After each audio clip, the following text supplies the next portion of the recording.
know what goes on. Rolling stones in the rap game, not bragging. Lip bigger than Jagger, not sagging. Brother backwards, I'ma leave it at that. That ain't got nothing to do with rap. Check the facts, expose those cats who pose as heroes. Alright guys, GK Fitness 151 here, and today I've got a very interesting video for you. And as the title suggests, pretty much every guy of today, most girls even, want to be ripped, right? They want to know exactly what it is. You know, they want to know how you get there. They want to know why you want it. Stuff like that. And with the way fashion and everything is these days, and you know, you go down to shops, you want to buy some boxer shorts, or you know, something like that, and you see there's a guy on there who's ripped to death, or at least some sort of, you know, some sort of good muscular finesse about themselves, you know, trying to flaunt the sales of that. So who do you think of when you think of ripped? Arnold Schwarzenegger maybe? Ryan Reynolds? Yeah, people like that. That's what we're thinking of when we're thinking of ripped. We're thinking of that washboard stomach. We're thinking of, you know, abs. We're thinking of all that. Okay? So these are the most common reasons why you guys do not have that. So if you've ever been to the gym, you've ever been, you know, eating, you've been doing everything you possibly can, and you just simply can't, you get rid of that fat. You just physically can't get them to show. Yeah? Well, I'm glad I've grabbed your attention, because first of all, everybody has abs, right? Everybody, right? You, me, every single person has abs. It's just about getting them to show or not. That's the most important part. That's the part that people are wanting, right? They want them to show, right? Like I say, everybody has abs. Everyone has them muscles. Yeah, you know, everybody has them, but yet not everybody has them shown. Okay. Now I'm going to go through the most common reasons, right? So this is a little bit generalized, because obviously there could be something wrong. You know, you might have, for these people who have got things wrong with them, where you know they physically can't lose the weight type of thing. I'm staying away from all that simply because of the fact of not everybody has that type of thing. I'm just going to go through the most common reasons and let you decide on where you find yourself with that. Okay, so that's the introduction nailed. So one of the first ones would be too much cardio. Now believe it or not, if you do too much cardio, it is known that like you can really like not really get ripped. I've heard it a few times. The most common of all, that's why I don't really do like running every single day. I like to mix things up, because obviously with being a personal trainer, obviously I've got the memory banks, you know, all the things you should and shouldn't do, and that I've always known to be one of them that I just simply shouldn't do. But personally, I'm not the biggest guy when it comes to like running. You know, obviously when I was training in the Marines and the military and that, I had no choice. I just had to run, you know. But yeah, too much cardio. One of the biggest things is just running. Well, maybe not even running, but like just cardio in general. If you have too much of that, it's known that you can't really get lean. The facts on that, I think, are a little bit hazy here and there, the studies of it, but as far as I've known, the best way to sort of get yourself in that like ripped state is, or to lose weight, is obviously, if you think of the concept of basically fat turns to muscle, muscle turns to fat, right? That's the key concept to think of. So obviously if you lift heavy weights, you're going to get more muscular because fat turns to muscle, yeah? And I'm going to be linking the other way around next, so it will make sense. So yeah, too much cardio. Now, I like to justify every single reason, because that's just how I am. I'm like a perfectionist.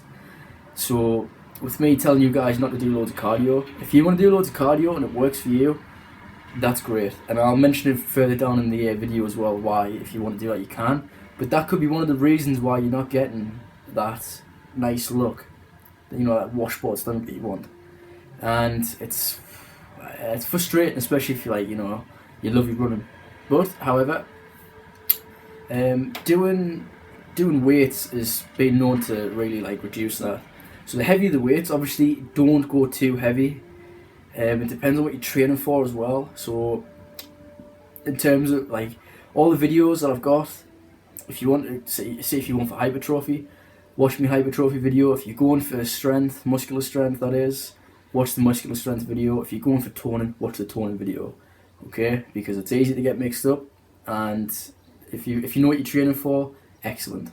So it's been known that 45 to 60 minutes on the treadmill, followed, well, obviously you're supposed to do cardio first, then your proper workout, if you're doing weights, that is. So you start with, say, 45 minutes to 60 minutes on the treadmill, followed by 15 to 20 minutes pumping iron. Essentially, you will get a bit of weight loss, but your body isn't leaner than it was before. And that's one reason why you don't want to really, be running on the treadmill. You don't want to be doing loads and loads of cardio. So yeah, if you're going to do it, make sure you have more of like a weights exercise, or like say HIIT training. Watch my HIIT training video. I'll put all the links to all this in the video. Watch a video like that. That's an excellent thing to be doing, especially if you want to know what it is and how to train for it. That's a good way to sort of lose weight as well. And weight training will help you because, like I say, muscle turns to fat and fat turns to muscle. So cardio can make you lose weight. However, if you do too much of it, it can have a negative effect on your body and your body's composition, so your body fat percentage and all that. And it creates a catabolic effect. And catabolic and anabolic are two different things. Anabolic, as we all know, is, well, if you think of an anabolic steroid, for example, it's to build. So anabolic is to like build, and catabolic is basically where your muscles start to waste. So that's where all that progress, you've been pumping the iron, been pumping all that, and that's when that goes to waste, because that's just the negative effect it has on your body. So yeah, so we've gotten all that sorted, and now basically it can slow your metabolism as well if you do too much like cardio. But the thing is, I don't think it's for every single person, because there's 3 Samatha types, and I'll be getting at that later on. But the 3 Samatha types are very important, very, very important, because it defines the characteristics of what you are, of what your body is and what your frame is. So yeah, doing too much cardio can have a really bad negative effect on your body. But whether, like, I do like to justify every single reason why I say things for, and that's the best advice I've sort of getting and being taught about that. There could be more to it, which is why I'm not saying that's the official answer. However, from what I've been taught and what I've learned and that type of thing, that's what I would recommend. If you're gonna want to lose weight, a good way to do it is, do a bit cardio. But don't make that the pinnacle of your training if you're at the gym. So make that, say, like 10-15 minutes of the treadmill, and then do the rest of it being weights or bodyweight exercises. That's a good way to do it. But make sure you do your warm up and your cool down as well. Yeah, because that's just as important. So the next one is taking too much rest. So if you take too much rest, that again is going to have a negative effect on your body, and it can make you go catabolic, or even make you put weight on, because your body metabolism is slowing down yet again. So I'll tell you these notes. I write these notes all the time, and it's getting stuck. How embarrassing. Right, okay. So take too much rest. So another area that not many people have thought of is if you take too much rest. So obviously your routine needs to be nailed. You need to know how many days you are having on and how many days you're having off. I've mentioned this before, and I will mention it again, but the best advice I can give you in terms of a good routine to do is 3 to 4 days work, like gym, running, whatever it is, 3 to 4 days of that in a row with 1 day rest or 2 days rest. But don't go over like the 4 days on, and don't go over the 2 days rest. This is simply because it's a good ratio to help you progress. It's a good ratio to help you keep in a good steady a good steady routine of, say, between Monday to Thursday of just solid training, and then say you have the Friday off, and then you start again Saturday, Sunday. However, you can't really adjust that. I mean, I do 2 days on, 1 day off sometimes a week. So I do 3 days on, 1 day off, 2 days on, 1 day off, and it works well for me. You know, at one point I could fit around a relationship, I could fit around college, you know, stuff like that. It's really, really simple and effective to do if you are short of ideas. So that's one thing to think of. Another one is your rest per sets as well. That can be very important. There's been a lot of research done about this, and obviously I don't know if it's the facts yet, but as far as I know, and as like all the articles I've read and everything else I've been through, your rest per sets can be very crucial as well. So if you're sitting there on your phone for about half an hour after a set, that's known to be quite bad. And I've been a victim of that before. You know, like say you can't choose the right song on your phone, or you know, you've got loads of people texting you, you know, all your friends and everything's just texting you, like, oh, I don't want to be ignorant, you know, I don't want to ignore them. That can really affect how you progress at the gym. So it doesn't matter if you're lifting, you know, you're lifting 50s and you're just doing it easy. It's not about that, it's about the rest time in between. So that again is a bad thing. So when you are having a rest, depending on what you're working towards, whether it be hypertrophy, whether it be toning, you know, muscular strength, whatever it is, make sure that you follow the guidelines that I've set out. Obviously in the videos, which again the links will be in the description. Follow them, because they are there for a reason, and I do understand that now why they are for that long. So again, you could even start doing supersets. So if you watch the Train and Progress videos as well, you will also find out exactly how to be able to do this as well. So supersets, or maybe even active recovery. Active recovery is basically where you've just done some pull-ups, for example. I'm just looking at the pull-up bar. Say you've done some pull-ups, for example, and basically, you know, you're thinking, you know, this is okay. You do 3 sets of that. You've done that for months and months. Move on. Do that, but also you could do like the inner grip and the outer grip, or you know, you could do some press-ups straight after. You know, that type of thing. You've got to be thinking on your feet, and especially as a personal trainer, you need to be thinking as a plan B. Because if somebody's got your weights, you know, sort of. I'm trying to think of a good example on my feet here. You know, I'm not really giving myself any leeway. But say somebody's got the bench press, right? Say somebody's got that, and you need to think of an alternative. Where an alternative would be to use dumbbells instead of using the barbell. You know, and then if nobody else is using that, you go over there and you and your client use that. You know, you'll be thinking on your feet, and that's one good thing to help you with that, doing a superset. So a superset is 2 or more exercises in one with no rest. So, like I said again, you know, you could do something like that, but make sure it's balanced as well, you know. So you don't want to be just hitting anywhere, so you don't want to be just doing shoulders and then going straight onto your calves. You don't want to do that. It wants to be structured and balanced. So if you're doing one, like say upper half of your body, do the upper half. If you're doing the lower half of your body, do the lower half. But make sure you do the front and the back. So if you're working the buys, work the tries. Yeah, that's a good way to think of it. So again, you could be lifting too light. That's another thing. It's another like really key one. Especially if you're not training to tone up, or your body type isn't to tone up. People think that training to tone will make you lose weight, essentially. Like, okay, so not necessarily like, because obviously if you're toning then you will, but if you're lifting lightweight and you don't exactly have a set routine, that will really affect, you know, obviously everything that's happening. Because if you're say you're lifting like say 5s, but you're only doing like 3-4 reps, like you're not getting anything out of that, you know. And I don't know why anyone would want to do that, but if you want to watch the videos, like I say, the links will be in the description to help you out with all these things. But these are the most common things that will stop you from getting anywhere in the gym. Well, I say anywhere, will stop you getting them abs that you really want to show. You want to flaunt, you want to go out there and do. Now, these, like I say, these are the most common and most popular reasons why it's not working for you, you know?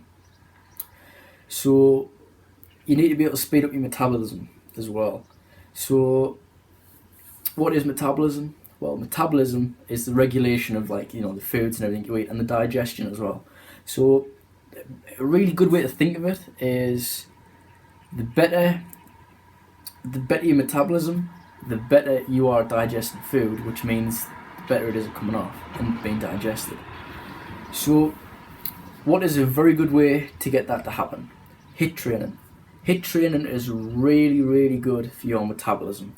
And there are many others as well, but, you know, because I'm focusing on like a gym-based thing, cardio and high intensity is known to be very good for that, and HIIT training is very good as well.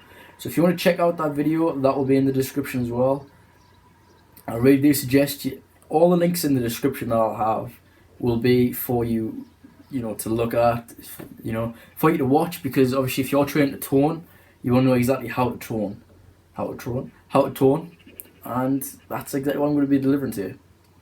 So yeah, another one is a very, very fast metabolism. Now, some people, again, don't have a very fast metabolism naturally.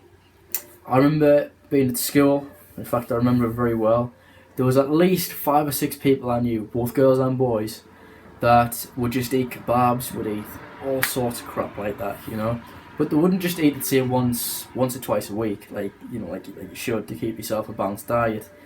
They would eat it pretty much every night. I remember going to the boxing with one lad, and there's me, you know, eating all my healthy stuff and that after the gym. I mean, like, you've got to think I'm only like 14, 15 at the time. So I'm 19 now, so, you know, it's a few years back. And I remember this lad, he loved these drugs and that as well. But anyway, putting that aside, his nutritional side, that was really, really poor.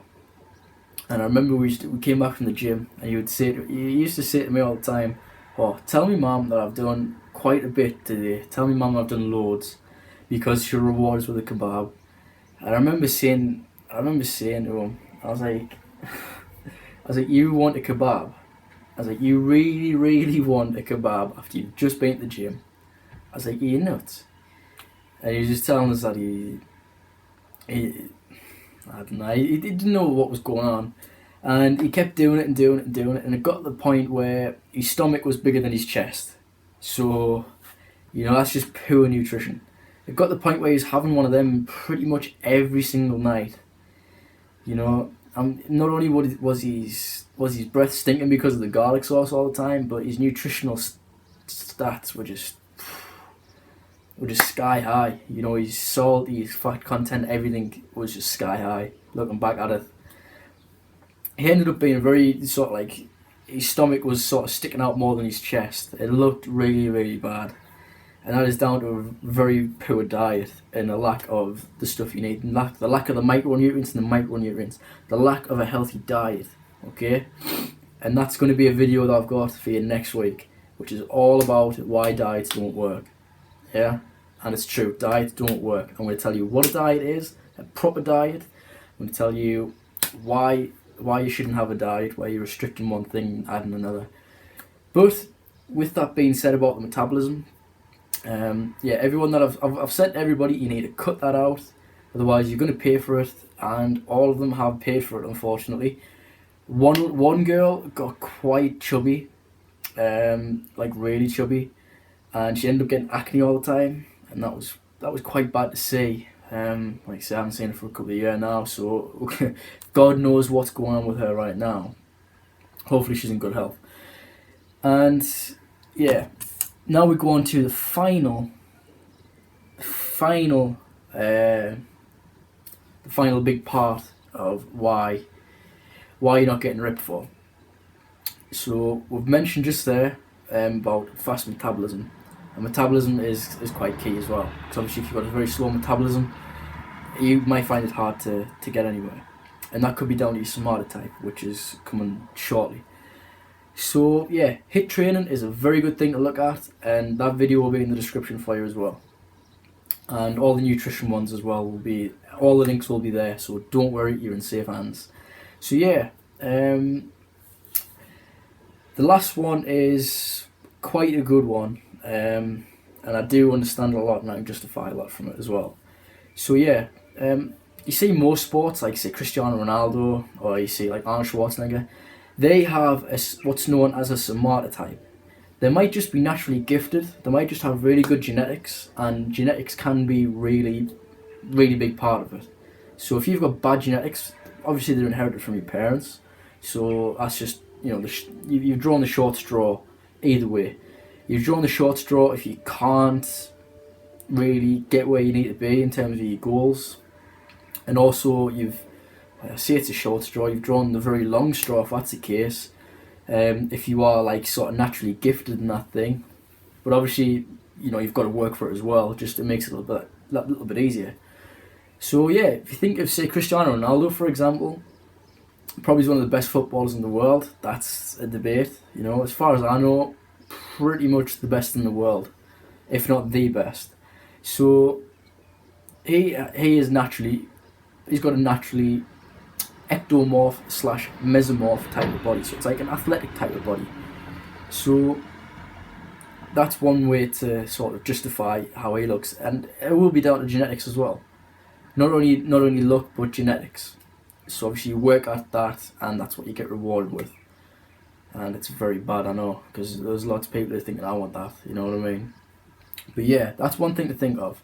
And Arnold Schwarzenegger as well, he got absolutely massive. He changed bodybuilding altogether.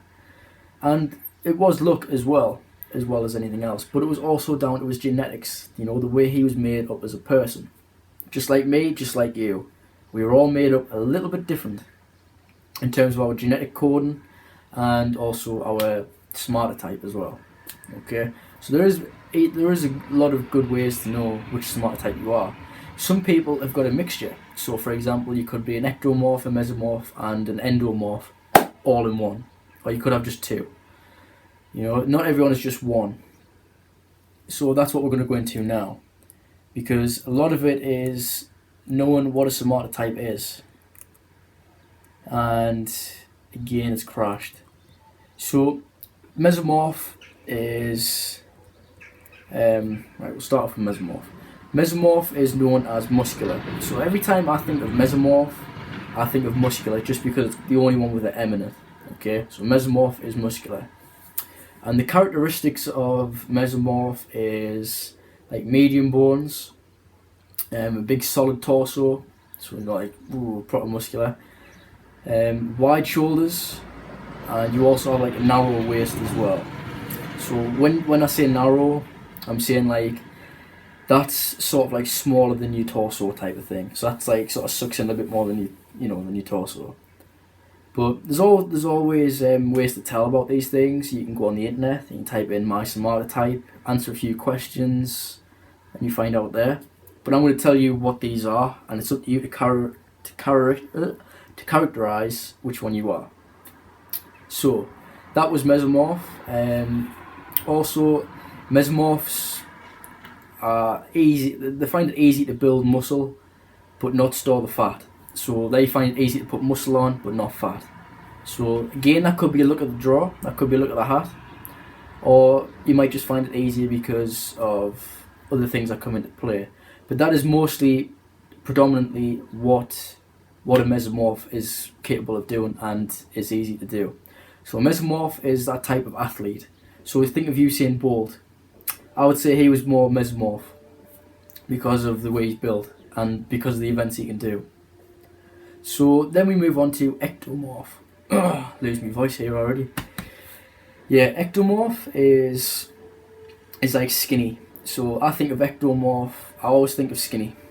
Can't really think of a one to sort of link that with, but with the next one, it singles it out, it makes it the only choice you've got left. So that's why you would class it as skinny. But it takes a little while to get your head around, but once you've done it a couple of times and you're like, yeah, I know what that is, you get it. So ectomorph is your skinny type of person. So when you're at school, you see this skinny guy. There's always one that's skinnier than everyone else. That type of thing. That would be your ectomorph, and they have long to thin muscles, low fat storage. They're referred to as slim or skinny, and they struggle to store muscle or fat. So yeah, that's one of them where you are basically drawing the short straw, as it were. But unfortunately, there's people that are like that. So yeah, and that's these days the way kids are. If you're either too fat or too thin, there's hell on, and that's bad. Some people can't physically help it. If you're genetically made to be skinny or thin, then you've got to work at what you're good at. So yeah, that was mesomorph and ectomorph. The next one is endomorph. Now this one, I know it sounds a little bit rude or it sounds a little bit offensive, but this is how I've always been taught it and how I've always remembered it. So endomorph is your bigger type of guy. Okay, so I think of it as house end, just because it says endomorph. Yeah, I know it might sound a little bit, offensive, a bit rude, all that. But that's one of the ways I remember it, I don't remember it to be sort of offensive or anything. That's just the way I remember it, especially with saying endo and So obviously ectomorph has got to be the skinny one after you've given the two from the mesomorph and the endomorph. So endomorph is characterized by having an increased deposit of fat stores, and again it can be down to your metabolism as well. So it's not always down to what you eat, but I will come into that next. After I've done the somata types, I will come into obviously balancing your diet, that type of thing. So yeah, as an endomorph, you will find it hard to obviously take the fat off. That will be a natural thing you find hard to do, because obviously your body is so well adapted to putting fat on that when it comes to taking it off, it's not so easy. And they're known as having large bones, and they're referred to as fat. I know that's a horrible characteristic to have. However, that is how they are characterized. And obviously, with fat turning to muscle, this is the one where you could potentially, if you do clean up your diet and you do all the things right, you get enough sleep as well, you could turn endomorph into mesomorph. Essentially, given all the characteristics and everything else, you could do that. But obviously, that would be something where you need your BMI and your BMR as well, because you need to know how many calories are going in to how many calories are going out to make up for that. Not only that, you need to know your BMI as well, so you know what you're aiming for. So if you've got a BMI of say 28, you're classed as obese. So you need to, obviously this is more of a general thing. If you're a bodybuilder, you're most likely going to be classed with your BMI as obese. So be careful with that. It's more of a generalized type of test. Obviously between 18 and 25 is known as optimal, healthy, excellent. Anything under 18 is known as underweight, and anything over 25 is known as obese, going into morbidly obese, and yeah, it can be quite a bad one to have. So yeah, that's the three. Now I'm going to give you some characteristics to look for exactly in the three. So we'll start off with mesomorph again. No, actually we'll start off with ectomorph. So ectomorph is your skinny, and ectomorph is known as very thin and lean. That's the things to look for, the key characteristics. Narrow shoulders, hips and chest. So you're basically very, very slim, Not much fat or muscle. So again, it's just more how you'd see a skinny person. And long arms and legs. So obviously, tall, that can affect, how you put muscle on. Thin face and thin forehead as well. That's the things you need to look for, or how you'd characterize yourself as being ectomorph. So now moving on to endomorph, which is your house end, or your your bigger type of guy. or girl, and they are known to have a large body frame, a high percentage of body fat, wide hips but narrow shoulders, and ankles and wrists tend to be slim. Yeah. Which is, it's a bit of a weird one to have, really, isn't it? Because if everything else is sort of proportionally a little bit larger than it should be, for your ankles and your wrists to be thin is, it's just one of them. And then obviously down into your mesomorph, your muscular frame. Muscular physique, so obviously you look in real good sort of like shape, look really, really like, really muscular. Wide shoulders, narrow hips, and strong arms and legs, and very little body fat. Yeah, so that's how you perceive that. However, these can be changed, because you do see skinny people that are ripped. Yeah, and they might find it a bit easier because obviously, I'm not 100% sure how these all work in terms of if you wanted to mix and match and obviously change. However, given off what I'm like, in my opinion, the way I see it, you might agree if you know anything about these types of things. But mesomorph and ectomorph and endomorph, you can turn into mesomorph. I'm pretty sure you can. I could be just talking a load of garbage, but I'm pretty sure you can. Because I've seen some people who've managed to do it. I've seen some ectomorphs that have managed to get quite muscular, and I've seen some endomorphs that have managed to get themselves quite muscular. However, mesomorph, I don't know if you can, I imagine if you don't eat or you eat too much, from mesomorph will take you to either ectomorph or endomorph. That's how I see it though. That's how I would have thought it works, and it might work like that. I might be spot on, or I could be anything but the truth. I could be a million miles away. However, don't take that into don't sort of take that into context, because I could be wrong. And the last thing I want to do, is really give you guys false information. So that's my opinion and thinking, and you guys might be right in thinking something different, but that's how I've always thought of it. So another one to think of is, are you having a balanced diet? And if you watch all my videos on nutrition, you'll be able to find that out, and the rest videos as well. Are you getting between 6 to 8 hours sleep? Are you getting the recommended daily what you should be getting for sleep? Yes? No? Well, if not, then you will want to watch 20 ways to rest properly, and also you want to watch all the other videos. So that was the most important. That was the most common reasons for why you would not be able to get ripped. And I'll see you again next week for how to and what is a balanced diet. So until then, I'll see you guys next. Stop the outro. Until then, I'll see you guys next week.